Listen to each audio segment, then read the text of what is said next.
Muito boa noite, amigos do Centro Espírita Boa Verdade. Com muita satisfação, muita felicidade sempre, né? Eu agradeço a oportunidade de estar aqui, de poder estarmos, né, fazendo reflexões à luz da doutrina espírita. Hoje, nosso tema, né, dá início ao mês de prevenção do suicídio, né, chamado Setembro Amarelo.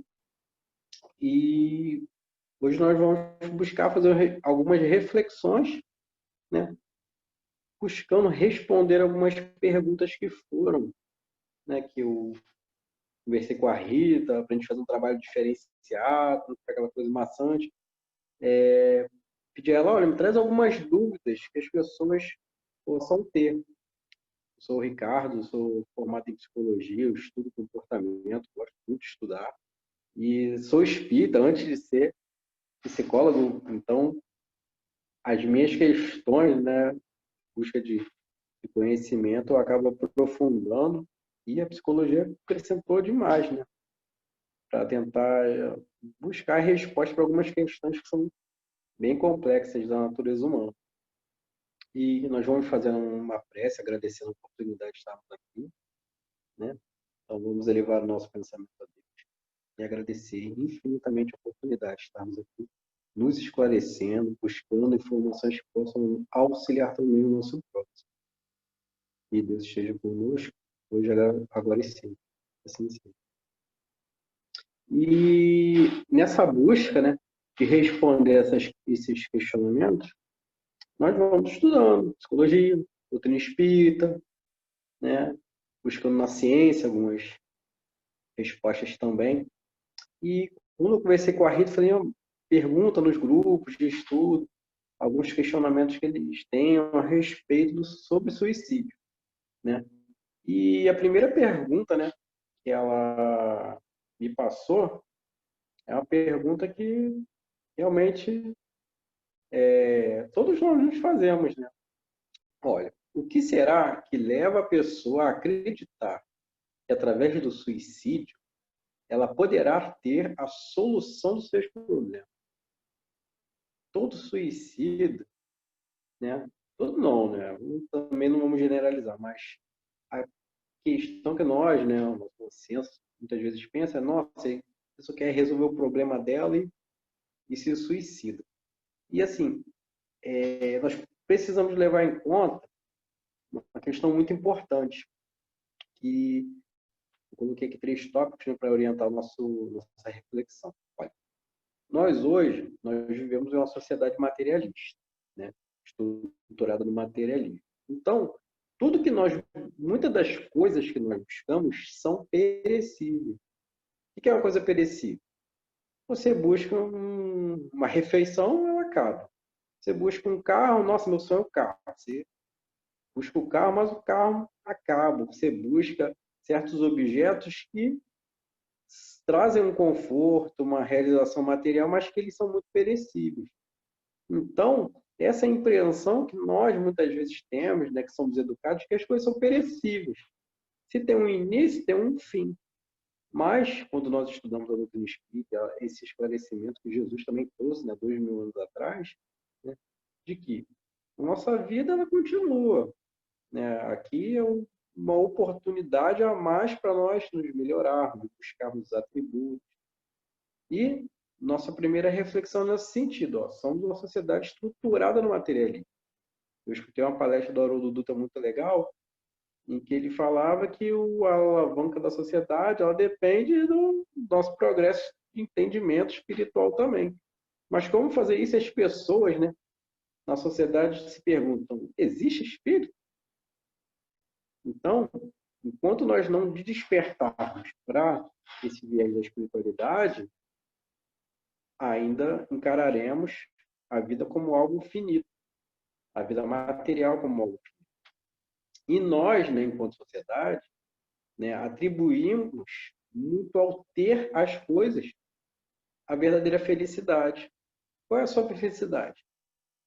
Se eu tivesse um carro, tivesse uma casa de praia, se tivesse. E aquele que não tem e é feliz? Quebrou o paradigma de precisar ter para ser feliz. Então, olha como não se precisa ter para ser, né? Eu gosto muito do Sócrates, né? E ele falava que ele andava lá pelos mercados lá de Atenas, ficava admirando, olhando, nossa, quanta coisa tem que eu não preciso ter, né, para ser feliz e que causa, né, a cobiça das pessoas. A cobiça gera sofrimento. Então, a nossa sociedade ela é edificada em cima do materialismo. Então, com esse pensamento, ó, somos educados para a vida presente e não a busca de habilidades que nos auxiliam em uma vida futura. Quem que foi educado na escola, olha, nós temos uma vida futura, tudo aquilo que vocês estão aprendendo agora, vocês podem usar não só agora, mas também fica como atributos do espírito. Então a gente é educado para, olha, você tem que buscar um trabalho e buscar uma casa, estabilidade para você se aposentar e morrer. Não é essa educação que nós muitas vezes temos.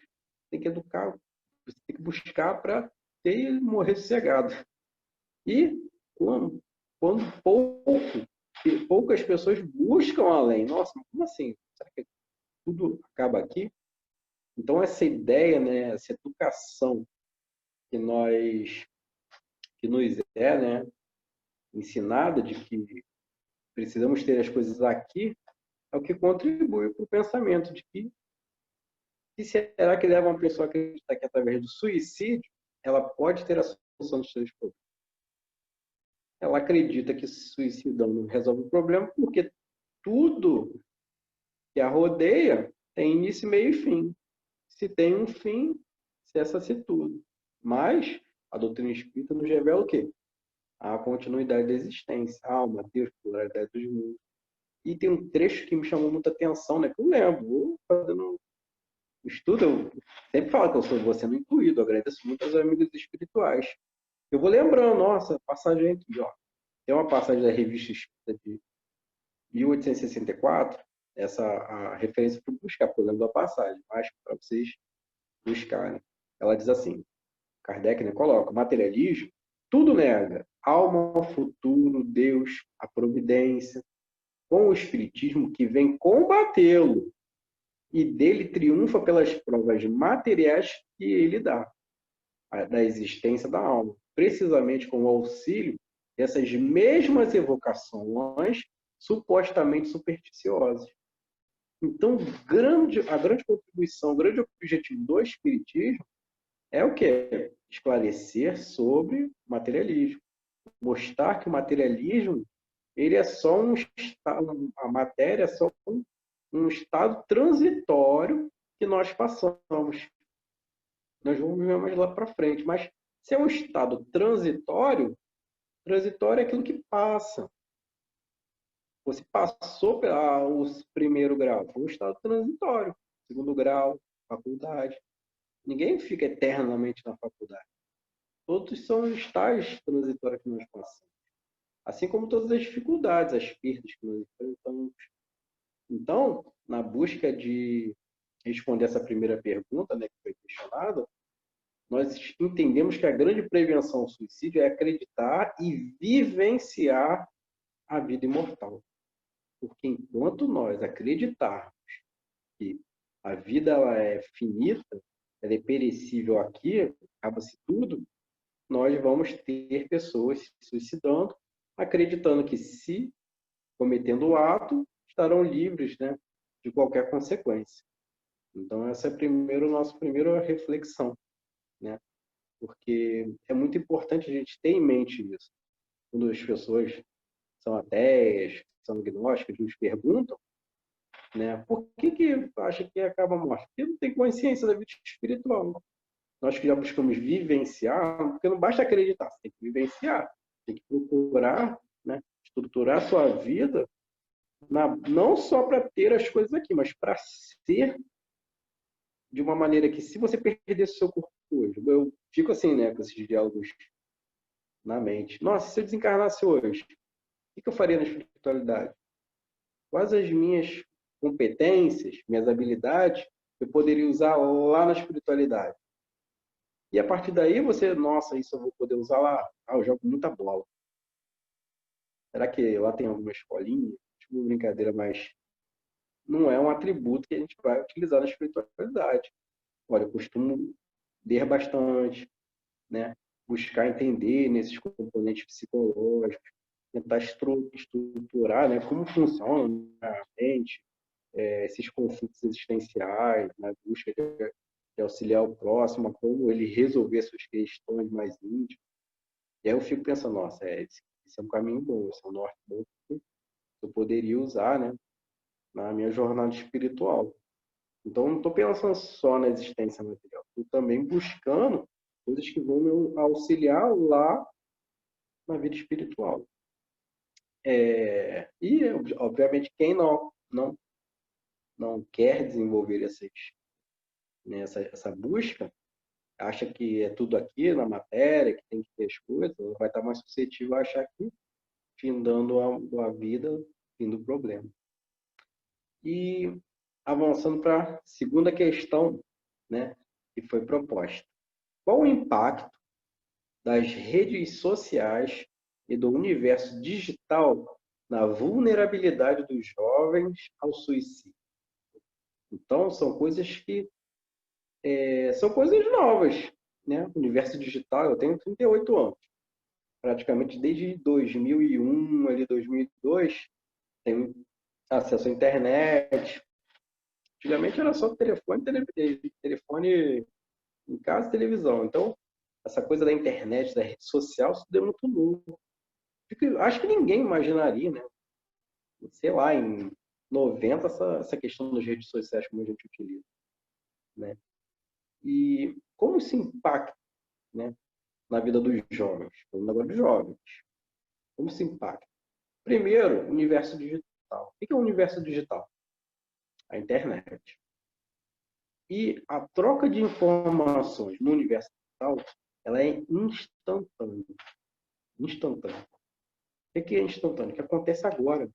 Escrevi aqui, eu fiquei sabendo do desencarne de uma conhecida pela rede social. E acordaram, ó, a pessoa morreu, a pessoa desencarnou, né? Faleceu. Né? Eu, o quê? Como assim? Tá no Face.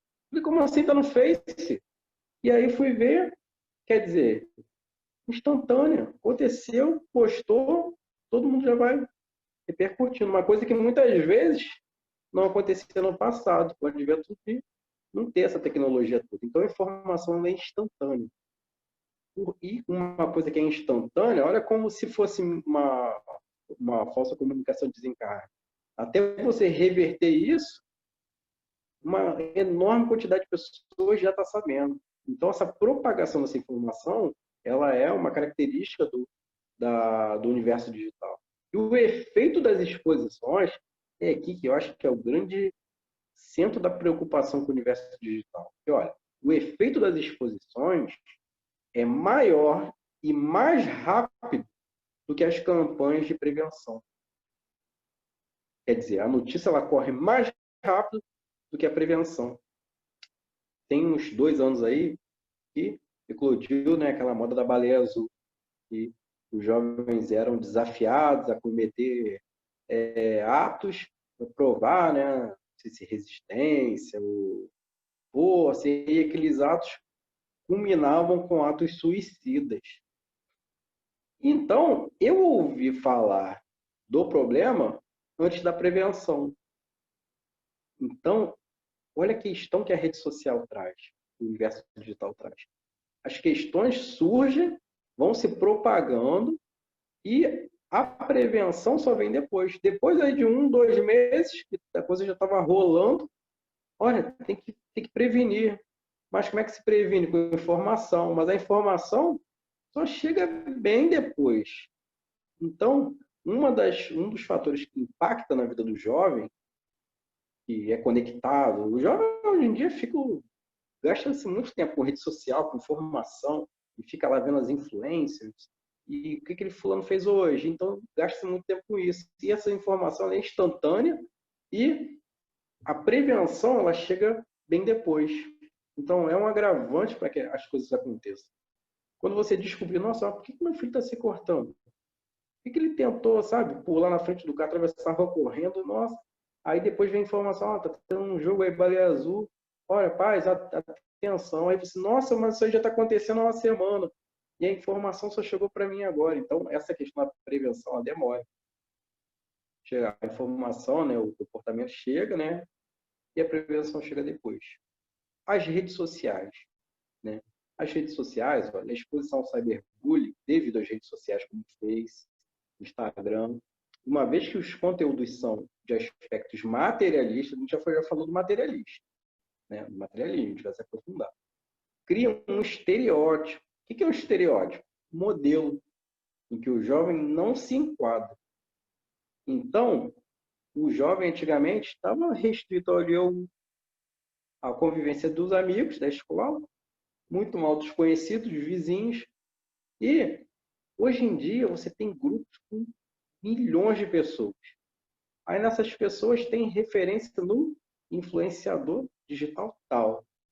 Esse influenciador digital diz que, olha, a gente tem que manter o peso acima sabe, 50 quilos. Imagina o jovem que já tem uma certa sobrepeso, está lá com seus 70, 80 quilos. Ele não se enquadra onde? No estereótipo do seu influencer lá que está lá falando que todo mundo tem que seguir isso aí.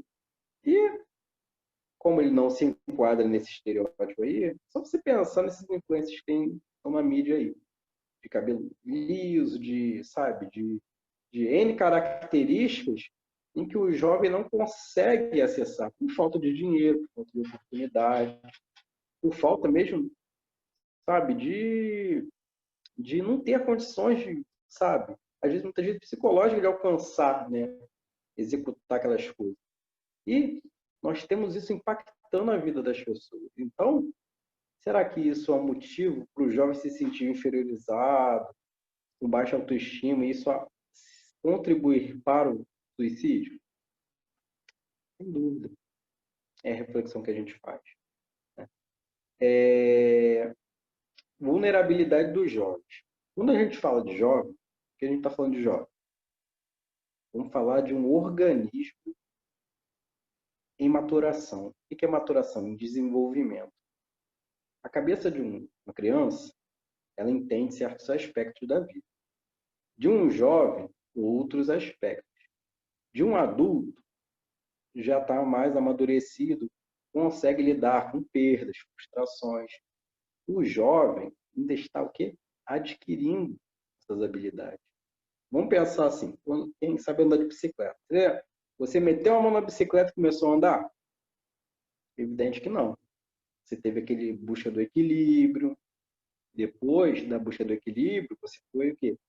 Sincronizando o pedal, e aí você vai aperfeiçoando o seu andar de bicicleta e adquiriu aquela habilidade. Demora um certo tempo. Da mesma maneira, são o quê? As outras, né, habilidades que a gente tem na vida social. Empatia, perseverança, tudo isso, né? Esses entendimentos a gente vai adquirindo no decorrer da vida. E o jovem, ele é um público que ainda está aprendendo a lidar com essas situações inesperadas. Então, um falecimento de um parente, desencarne. Para uma pessoa adulta, isso gera um impacto. Para uma criança e um jovem, gera outro muito maior. Que é a compreensão de que não vai ver mais, sabe? De dar ausência. Ela ainda está se adaptando a entender tudo isso. Então, esse é um fator de quê? De que leva, né? Pode levar o jovem a uma interpretação, a se aprofundar em uma tristeza, um transtorno mais complexo, como uma depressão e tudo mais, porque não está adaptado a essas situações da vida. E perdas, fracassos, tudo isso a gente já vai adquirindo, né? vai aprendendo, né? A lidar com essas situações da vida ao decorrer do nosso desenvolvimento. E à medida que a gente busca também, né? Você perdeu alguém, nossa, mas como é que eu vou fazer com a saudade? Aí você, de que maneira você vai lidar com isso, né? Se bebendo, né? Procurando esses meios de paliativos de lidar com a dor, ou você vai buscar uma doutrina espírita que te consola, esclarece, fortifica. É a estratégia que você está buscando. Será que o jovem consegue ter esse manejo que o adulto muitas vezes tem? Então, isso predispõe o jovem também a cometer esses atos. E ainda estão adquirindo habilidade, né, como permitir lidar com as emoções e com a vida social. O que são emoções? Porque, nossa, não muda tanto a cabeça do jovem, da criança toda. O que são as emoções? Emoções são as nossas reações fisiológicas aos eventos externos. Alguém te deu uma fechada no trânsito. Você fica com raiva. Nossa, fechou. Emoção é essa tua reação fisiológica ao que aconteceu. Tem gente que tomou uma fechada. Nossa, deve estar com mais pressa do que eu. Ah, vai em paz. Essa reação fisiológica é diferente da do primeiro exemplo? É. Um estava com raiva, o outro estava com o quê? Compreensão. Alegria, medo. Tem gente que tem, sabe, um medo exacerbado de cachorro. Tem gente que, sabe, nossa, o cachorro solto, vou brincar aqui. Não tem a reação emocional sabe, de medo, de raiva, sabe, exacerbado. Então, o jovem ele vai aprendendo a lidar com as suas emoções, com a forma como seu organismo lida com essas dificuldades, frustrações, sabe? Enfim, a questão da sexualidade, né? Muito jovem não consegue segurar essa questão da sexualidade. Por quê? Nossa, não vou estudar, não vou, sabe, namorar e aquela coisa toda. Não está lidando muito bem com as suas emoções. Então, isso fica muito notório no jovem. O adulto já é mais comedido, já consegue, nossa, opa, aqui eu namoro, aqui eu estudo, aqui eu trabalho, consegue lidar mais com as suas emoções, coisas que o jovem não consegue. Então, isso predispõe o jovem ao suicídio, né? Questão. Qual é o impacto das redes sociais no universo digital na vulnerabilidade do jovem? A vulnerabilidade do jovem é essa, ele não sabe lidar com as emoções ainda da maneira como o adulto sabe. Isso expõe, né, as dificuldades que a vida nos traz todos os dias. Na rede social, é maior ainda, que é instantâneo. Ele vê ali, nossa, não me enquadro nisso, frustração. Nossa, estava querendo alguma coisa e aí não consegue. Na escola, uma paquera. E aí, nossa, fulano me rejeitou. Nossa, aquilo ali vai transformando, vai caminhando para um retraimento, né? Timidez. Nossa, tentei, né? Paquerar ali, poxa, foi rejeitado. Aí ele foi rejeitado. Isso vai, sabe? Esse conjunto de rejeições pode contribuir para o quê? Uma timidez. Então, olha como o jovem está exposto, não sabe lidar com essas emoções, essas reações do seu próprio corpo, do seu psiquismo. E são coisas que a gente vai aprendendo, né? É um público que está buscando seu espaço na sociedade, nos grupos de amigos. E aí você, né, lá, tem uns amigos lá da rede social, nossa, tá todo mundo lá, marcou o rolê, mas olha, o rolê tem que ir, sabe? A gente vai fazer marcando uma briga, um conflito, ou então tem que ir com roupa de marca, aí o jovem não consegue, né, se enquadrar naquele perfil ali dos amigos. Por causa que frustração. E esses sentimentos, essas emoções, elas vão o quê? Caminhando para que cada vez mais sentimentos negativos. E isso torna o jovem predisposto a um transtorno psicológico, a uma dificuldade maior e até a cometer, né, o equívoco de suicídio.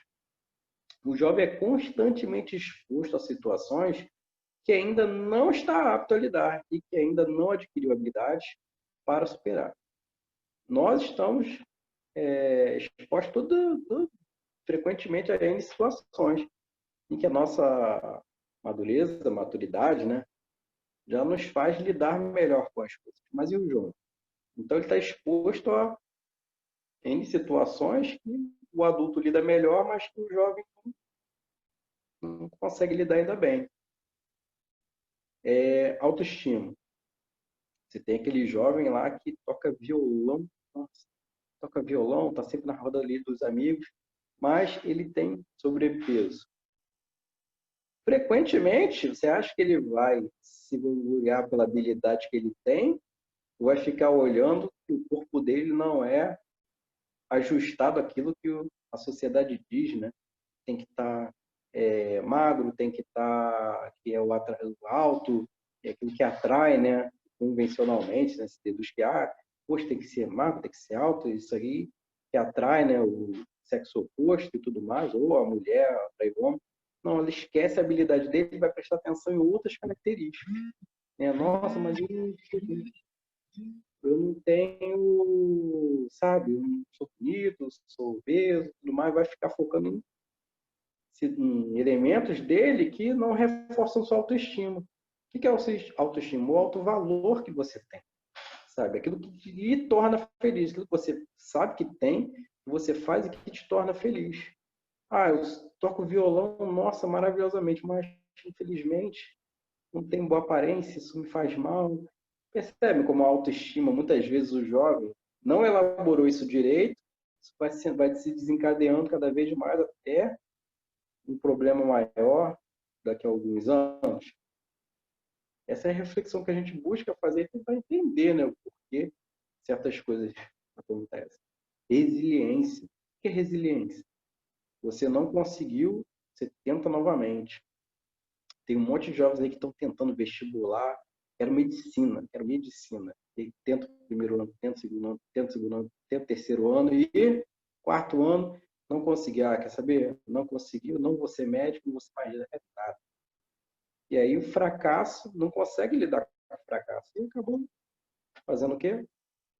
Cometendo, né? Suicídio. Então, resiliência, nossa, aquele que passou, certamente tentou várias vezes, nossa, dessa vez não foi, mas chegou perto, eu vou tentar novamente com mais empenho. Mais empenho, mas não consegui, empenho novamente. Quem já passou em concurso público sabe que, nossa, você não fez um concurso e passou. Você fez várias provas até conseguir, né, ser aprovado em um. Então, resiliência, perseverança, isso são atributos que o jovem, essas habilidades que o jovem precisa desenvolver.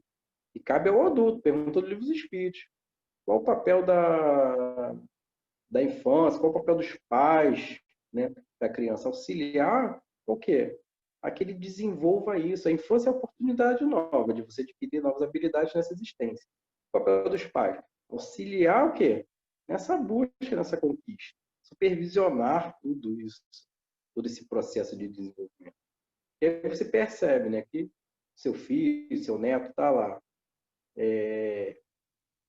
com esses comportamentos aí você ignora, infelizmente você está faltando com responsabilidade. Então tá lá no livro dos Espíritos, é só procurar para ler e entender qual é a responsabilidade dos pais. Habilidades empáticas, se colocar no lugar do outro. Frequentemente a gente vê o jovem fazendo o quê? Um ali, zoando o outro, brincando com brincadeiras que, infelizmente, sabe, acabam deplorando o outro, né? Priorizando, e essas qualidades de empatia, muitas vezes os jovens às vezes crescem sem elas.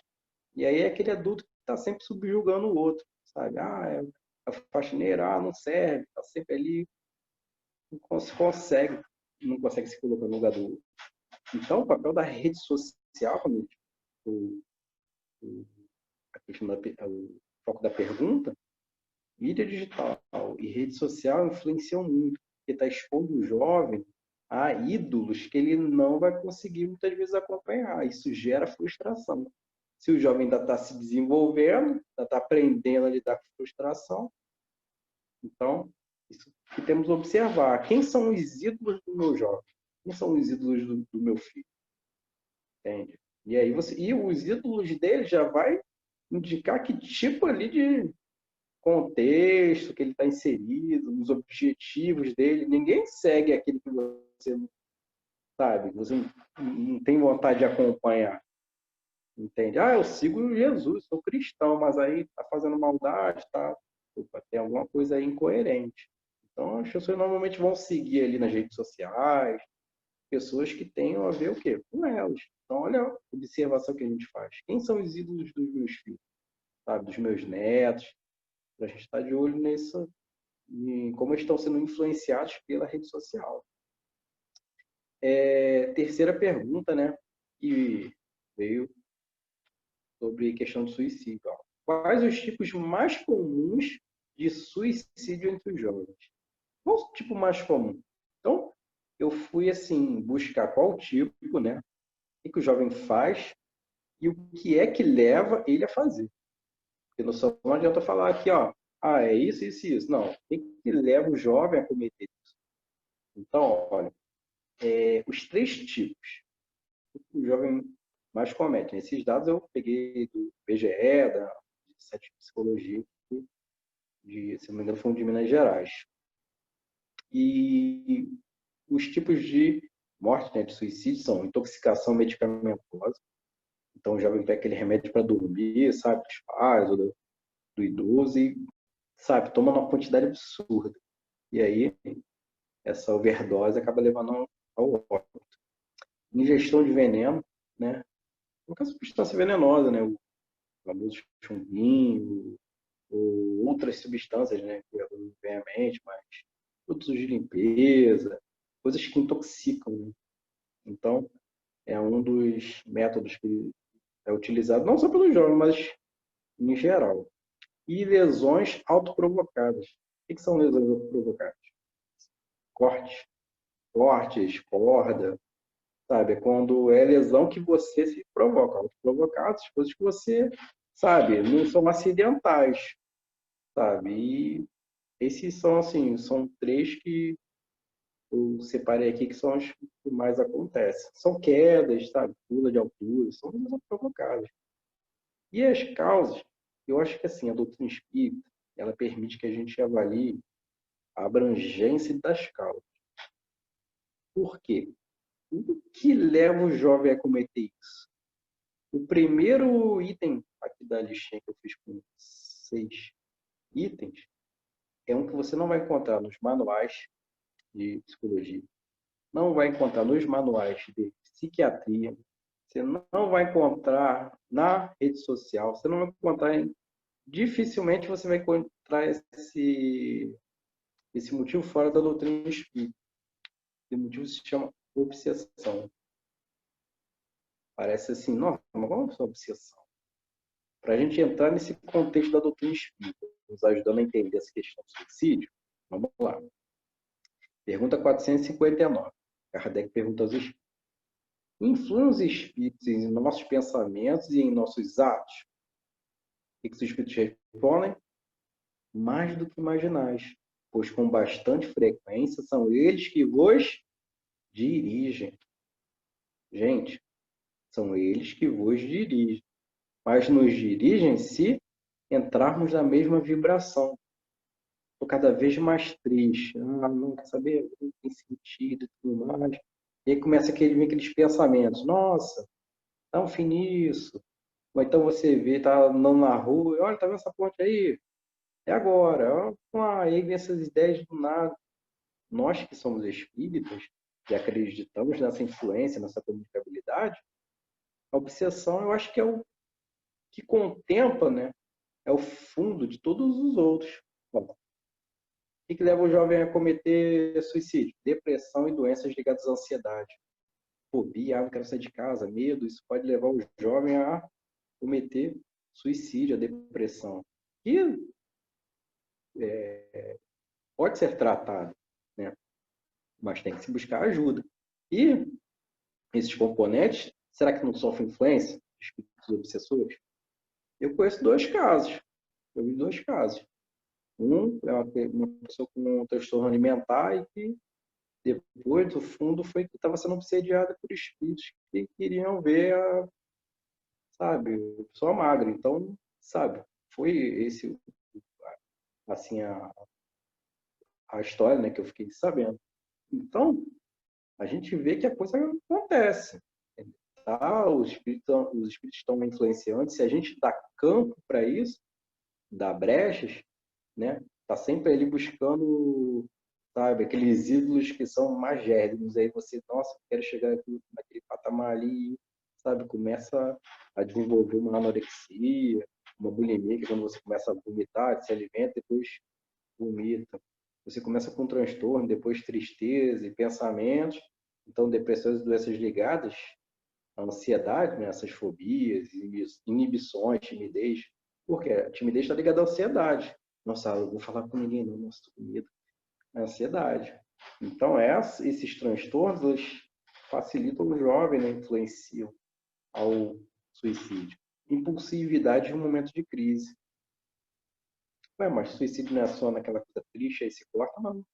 Impulsividade. Eu estava vendo um vídeo outro dia no YouTube, estava vendo vários vídeos, entrou um vídeo de jovens pulando do alto de prédio. Uma coisa tipo aqueles percursos que a atleta faz, de saltos e tal, e eles vão fazendo, sabe? Olha para baixo assim, gente, a altura ali, estão ali o quê? Em um impulso, sabe? Ah, vou correr aqui, ou então atravessar a rua correndo. Olha o impulso que a gente está. E não atravessa a rua, fora do sinal. Ah, eu acho que dá. E aí você, no impulso, é atropelado. Aí quem olhou de fora, nossa, eu vi, ó, você jogou na frente do carro, se suicidou. E foi um momento de impulso. Você achou que dava para atravessar a rua e infelizmente não deu. Aí, nossa, as pessoas lá, não, eu vi, ó, você atirou. E não é que você atirou, você achou que dava para atravessar um momento de impulso e acabou se suicidando. O bullying, né, que nós retratamos aí, também é um dos fatores nessa questão de ficar debochando, né, de reforçando de questões e o jovem não se enquadra, né, estereótipos, ou cabelo, cor, né, forma, né, a pessoa fica com a orelha, nossa, é a orelha disso, nariz, e tudo esse bullying, né, esse sofrimento que é infligido, né, aos jovens pode causar também, né, levar ao suicídio, violência sexual, jovem que vivencia, né, violência sexual, né, imagina você, aquela questão das emoções, nós tivemos há pouco tempo, questão da emoção de que, nossa, não sei lidar com as minhas emoções. E aí, de uma hora para outra, eu sofro um abuso, não estou sabendo lidar com a minha sexualidade. Como é que eu faço? É a questão da violência sexual. Por isso que essas violências, quando acontecem na infância, elas são tão, sabe, traumáticas. São traumáticas. E aí a pessoa na vida, sabe, daqui a 10, 15, 20 anos, não consegue se relacionar com alguém, ou está sensível ao toque. Nossa, mas por que isso?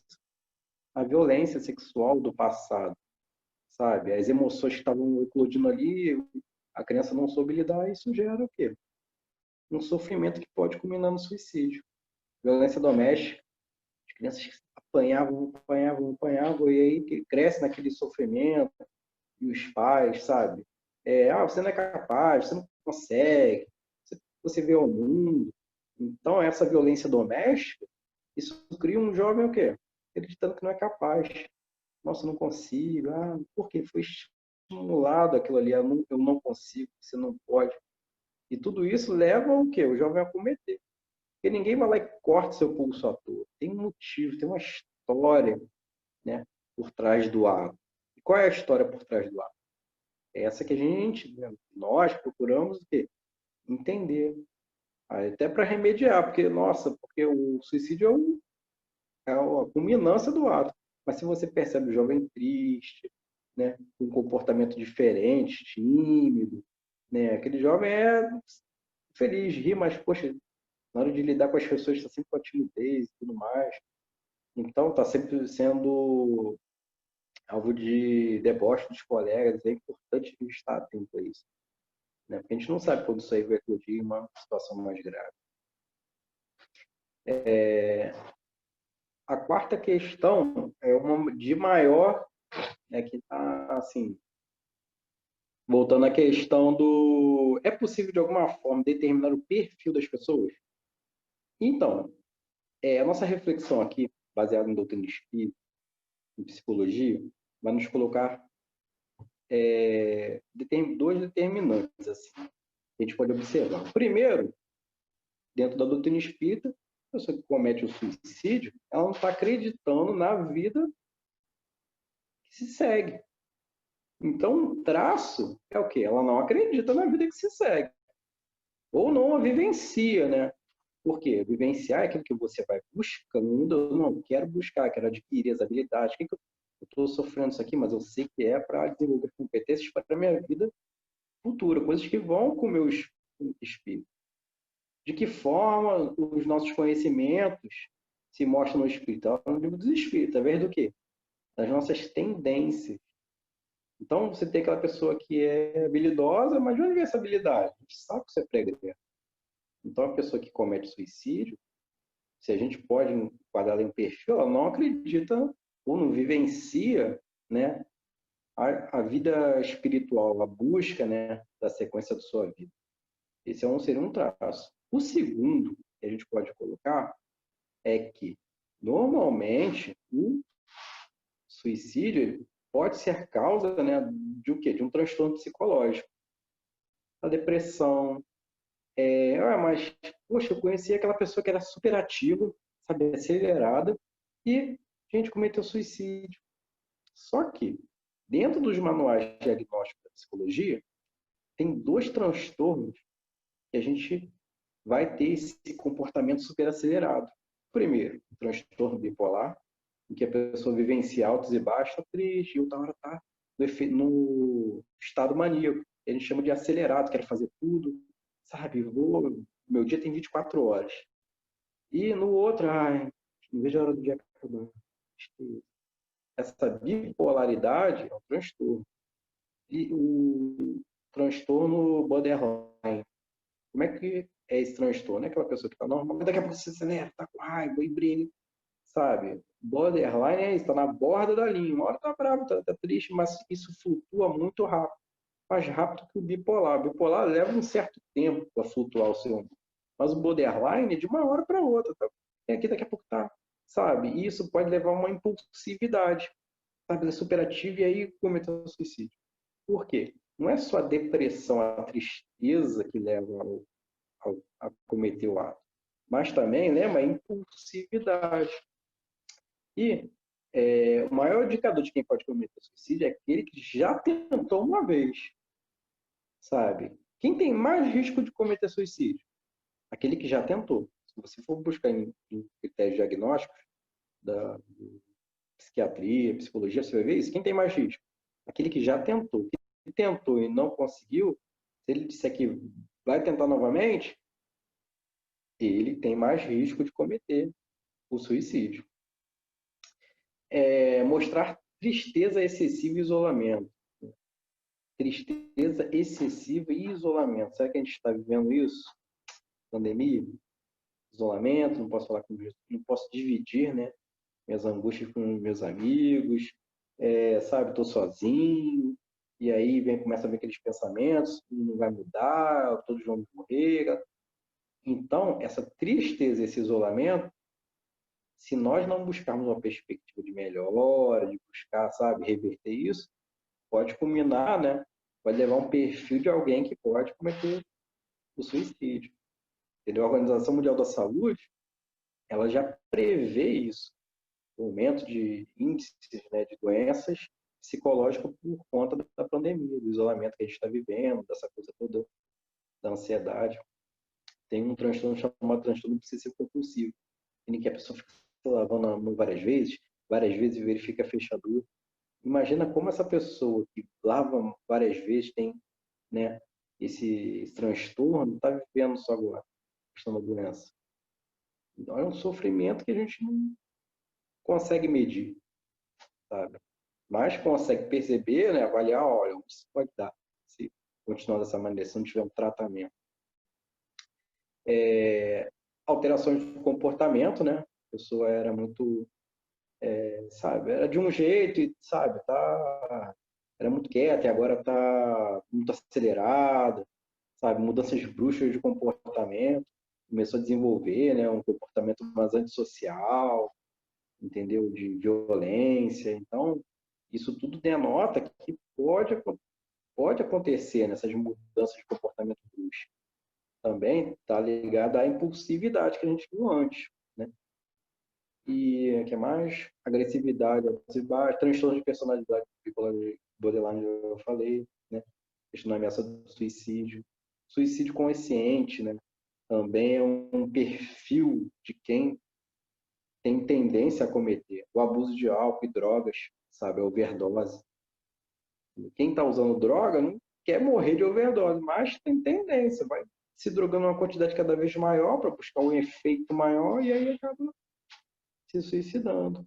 Ué, mas é aquela pessoa que bebeu, pegou o carro e foi para casa e bateu o carro, foi suicida?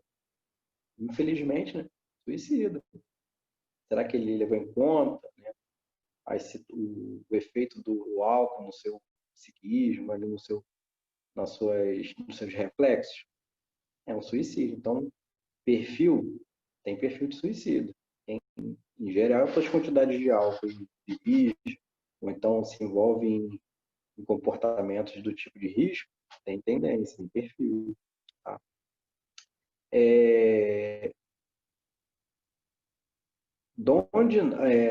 Pergunta aqui do Livro dos Espíritos. Né? Sempre associando o Livro dos Espíritos, né, a doutrina espírita, ao nosso tema de suicídio. Ó, de onde nasce o desgosto da vida que, sem motivos plausíveis, se apodera de certos indivíduos? Kardec perguntou aos espíritos. Mas como assim? De onde vem, sabe? Do nada a pessoa, sabe, tomou um desgosto pela vida. De onde vem isso? E aí os espíritos, né, respondem uma coisa que a psicologia, a psiquiatria, ela vem confirmar agora, praticamente 100 anos depois, 150, 60 anos depois. A resposta dos espíritos. Efeito da ociosidade, da falta de fé e também da saciedade. Então, falta de fé. Né? Não existe futuro. Então, para quê? Não existe futuro, então posso cometer qualquer coisa, qualquer ato agora que a vida, fim do problema. Então, não tem fé no futuro. Ociosidade. Ah, tô ocioso, todos os dias acordo para nada, levanto para nada e vou dormir sem ter feito nada. Essa ociosidade, essa busca, todos nós, pergunta 123 do Livro dos Espíritos, qual o objetivo da encarnação? Evoluir, aprender e auxiliar na obra da criação. Auxiliar. Se você não está buscando aprender e não está auxiliando na obra, você está ocioso. E, se você está ocioso, corre um grande risco de estar saciado. Ah, não, já alcancei tudo que eu queria, então, nossa, já alcancei, sabe? Não tem mais nada que eu alcançar na vida. Os filhos já estão formados, por que eu vou continuar vivendo? Estou saciado. Então, já alcancei, né, tudo lá, já sou pós-doutorado, não tem mais o que fazer. Estou saciado, já alcancei tudo que eu quis. Então, essa saciedade é o quê? Esse desgosto que Kardec pergunta. De onde vem esse desgosto da vida? Vem desses três critérios que aí os espíritos nos colocam. Falta de fé, ociosidade, saciedade. Está lá, pergunta 943. Vamos lê-la com calma e refletir em cima dela. Para aquele que usa, continuando, né? Para aquele que, continuando a resposta, para aquele que usa de suas faculdades com fim útil e de acordo com as suas aptidões naturais, o trabalho nada tem de árido e a vida se expor mais rapidamente. Então, aquele que vê a vida como algo útil, a vida passa mais rápido. Quantas vezes? Quando a gente faz o que gosta, a vida passa ligeira. Freud disse uma vez que escolha um trabalho que você... E agora eu esqueci a frase dele, mas tipo assim, escolha para fazer, né, um trabalho que você gosta de fazer, você não vai trabalhar sequer um dia na sua vida. Quando quem faz o que gosta, não está trabalhando, está se divertindo. Mas muitas vezes a gente quer o quê? É a profissão que dá dinheiro. Ah, eu adoro marcenaria. Ah, mas marcenaria não dá dinheiro. E aí você deixa de fazer aquilo que te faz feliz para fazer aquilo que te dá dinheiro. E aquilo que te dá dinheiro, muitas vezes você não gosta, e aí é o quê? É um martírio. E aí vai levando você ao quê? Aos perfis, né? Que a gente está estudando agora. Os perfis, né? Tem um perfil de comportamento suicida? Tem. Aquele que o quê? Ocioso, aquele que não tem fé no futuro e aquele que já está saciado. Então também contribui para o suicídio. Né? chegamos agora, né, na nossa última pergunta, né? E essa pergunta ela já está caminhando para o nosso fim do nosso estudo, mas mais do que qualquer outra coisa, para a nossa prevenção. O que a doutrina espírita faz por nós, pela saúde, né, mental da humanidade? O que a doutrina espírita tem de tão importante para nós e que nos auxilia tanto a lidar com essas situações? Com a psicologia, é a pergunta que foi proposta. Como a psicologia, junto à religião, contribuem para a prevenção do suicídio? A psicologia estuda o comportamento. O que te leva a fazer tal coisa? Ou o que te levou a fazer tal coisa? Por que você faz isso? Ou vai analisando os traços, né? E buscam, né, entender as nossas motivações. Então, vamos lá. A psicologia se dedica ao comportamento, motivações, causas e relações dos comportamentos. Qual é a relação disso com isso? Então, a gente está sempre buscando essas relações e entendendo as nossas motivações. Eu vi uma pergunta fantástica enquanto eu fui de educadores espíritas. Qual a diferença do professor, do educador para o educador espírita? O educador, ele ensina para a vida. O educador espírita, ele ensina para as vidas. Vocês conseguem perceber a diferença? Enorme. Para as vidas. Te leva a transcender aquilo que você acha que é finito. Então, essa é a diferença magnífica que a doutrina espírita nos traz, a transcendência, a vida que é pregressa, que é o que nos espera no além. Então, o que nós podemos adquirir aqui que nos desenvolve para vivermos felizes lá? E a Joana de Andes, né? A série psicológica, a Joana de Andes, eu sou muito fã da Joana de Andes. E a Joana de Andes postula que a tarefa da psicologia espírita é tornar-se ponte entre os notáveis contributos dos estudos ancestrais dos eminentes psicólogos, oferecendo-lhes uma ponte com um pensamento espírita. O que ela sintetizou ali? O que ela disse? Ela disse que a psicologia espírita ela está fazendo esse link. Jesus era um psicólogo.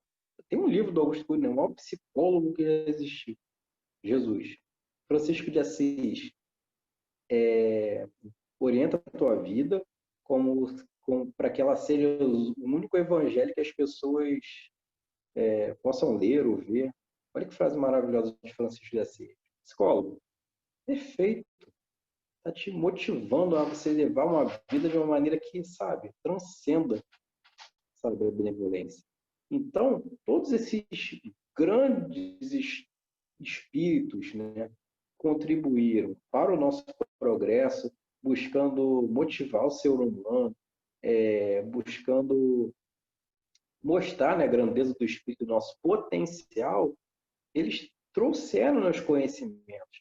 E a psicologia espírita pega isso tudo e faz o quê? Olha, isso aqui é conhecimento para você o quê? Atingir o quê? É o livro dela lá, né? Como integral, plenitude, que a gente vai ver depois esses significados para a gente buscar, né? Se aprofundar na psicologia espírita. Qualquer um pode fazer isso? Qualquer um pode, sabe? Buscar esses termos, porque são coisas que nós adquirimos que nos auxiliam no nosso progresso espiritual, né? Em como nós lidamos, né, com as frustrações, com as dificuldades. Você não vai no psicólogo porque, sabe, está com uma dificuldade. Mas você, sabe, consegue, se o seu problema, você vai para o psicólogo porque não está conseguindo lidar com a ausência do seu pai que faleceu, desencarnou. Mas aí você acha que faleceu. Mas quando você busca na perspectiva espírita, você vê que ele não faleceu, desencarnou e ele está em um plano espiritual ainda vivo, se desenvolvendo, aprendendo, só que ainda não pode ter o contato que tinha com você aqui encarnado. Então, essa é a busca da psicologia espírita. Mostrar que tudo aquilo que foi dito no passado é o que nós temos que aplicar para quê? Para ter um futuro cada vez mais brilhante, sermos edificados mesmo tudo aquilo que Jesus disse no Evangelho de Jesus. E mudar a crença do materialismo elimina o suicídio? Então vamos lá. Essa foi uma pergunta. Ó. A pergunta que o CAV, né, foi: como a psicologia junto com a religião contribuem para a prevenção do suicídio? E agora eu pergunto a vocês: mudar a crença do materialismo elimina o suicídio?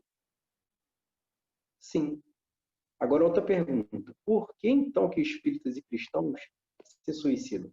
Eles acreditam numa vida pregressa. Por que será que eles se suicidam? Está faltando a vivência. Você acredita? Acredito.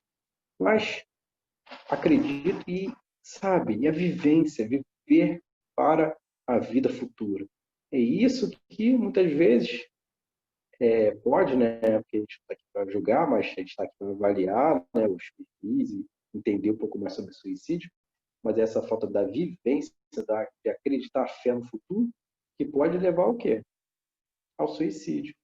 Então, o espírita pode suicidar, o cristão, o católico, o muçulmano, aqueles que têm diferenças crenças se suicidam, mas o que nós precisamos, né, o que é a grande contribuição do espiritismo, é nos mostrar o que foi revelado por Jesus. A vida espiritual, sabe, os diferentes mundos, a doutrina espírita nos mostra, né, as obras de André Luiz, como é, né, os planos espirituais, o que nos espera. Então, a doutrina espírita desmascara todo o descortina esse véu que nos encobre. Não adianta acreditar na vida espiritual, precisa encarar a vida pela perspectiva da vida espiritual. Não adianta só acreditar. Tem que levar a vida entendendo que nós somos espíritos imortais. Essa é a grande compreensão que a Joana de Ângeles traz. E problemas como lições de aprendizado. Os problemas que você está passando são lições. Na escola você levava todo dia um monte de trabalho de casa, um monte de dever difícil, geografia, matemática, história. E aí você ficava, gente, não vejo a hora disso acabar. E, nossa, fazia, mas fez aquelas lições. Aqui, você está hoje pobre, mas já foi rico. Você está com uma enfermidade, mas ontem esteve saudável. Então, são situações que vão desenvolver o nosso caráter, vão desenvolver as nossas habilidades. E essa é a perspectiva que a gente tem que encarar. Senão a gente vai ver a dificuldade como o que é para nos abater, e a gente se abate e realmente acaba se suicidando. Né? Busca por ideais que transcendam a vida material. Por exemplo, conquista de qualidades morais e intelectuais, falou, ser integral com a natureza. O que é a natureza? Se a gente for buscar, né, no Espiritismo de Azer, que é um vocabulário que traz significados do Espiritismo, natureza é a harmonia com que Deus governa, né, coordena toda a sua criação. Essa é a natureza. É a harmonia que Deus, sabe, cuida das suas coisas. Se você está precisando, para ser feliz, machucar o outro, você acha que você está em harmonia com a criação, com Deus? Você não pode estar em harmonia. Você não pode estar integral com a natureza, com Deus. Então, isso leva você ao quê? Ao sofrimento, à lei de causa e efeito. Ah. Então, essa perspectiva do Espiritismo nos esclarece. Causa e efeito. Você pode fazer aquilo que você... Tudo é lícito, tudo é lícito, mas nem tudo lhe convém. E aquilo que muitas vezes você faz, que gera sofrimento no outro, volta até você. E a plenitude. O que é a plenitude? É o estado de estar completo, diferente da falta que o materialismo impõe. Plenitude é isso. Nossa, estou bem, sabe? Estou pleno, estou realizado. É diferente da ociosidade. A ociosidade, né? A saciedade, opa, já cheguei até aqui e agora. Nossa, o que eu vou fazer? Estou saciado. A plenitude, não. Opa, consegui chegar até aqui. E agora, o que eu vou fazer com tudo isso que eu adquiri? Essa é a plenitude. Sabe, eu estou pleno, estou num estado em que, sabe, eu cheguei onde eu queria, e agora o que eu vou fazer a mais com tudo isso que eu adquiri? É diferente da saciedade. Você já bate, a plenitude te promove. E com tudo isso, né, com todas essas reflexões que a gente fez aqui hoje, eu espero que a gente possa realmente refletir, né, buscando cada vez mais a vida futura, o nosso esclarecimento, combater cada vez mais o suicídio, né? E nós somos os únicos animais na natureza que, né, acabam se destruindo, né? As nossas células aqui estão lutando para a nossa sobrevivência e muitas vezes nosso psiquismo nos abate, muitas vezes porque nós não gostaríamos de pedir ajuda. Tá? Me coloco sempre à disposição de quem precisar, pode entrar em contato, se estiver passando por dificuldade. Como eu disse no começo do estudo, formado em psicologia, estou me especializando também em terapia cognitivo comportamental, porque eu gosto de estudar comportamento, e quem precisar, a gente pode, sabe, conversar, pegar uma orientação, tá? Me coloco sempre à disposição, tá? Que Deus possa nos amparar sempre, nos, nos colocar sempre no caminho da verdadeira felicidade, sempre buscando entender aquilo que nos acontece, tá? Vou agradecer a Deus agora e nos despedirmos. Divino Amado Mestre Jesus, muito obrigado por mais esta oportunidade, por todo o esclarecimento. Sejamos todos muito bem amparados sempre. Que assim seja. Muito bem, então, até logo, amigos.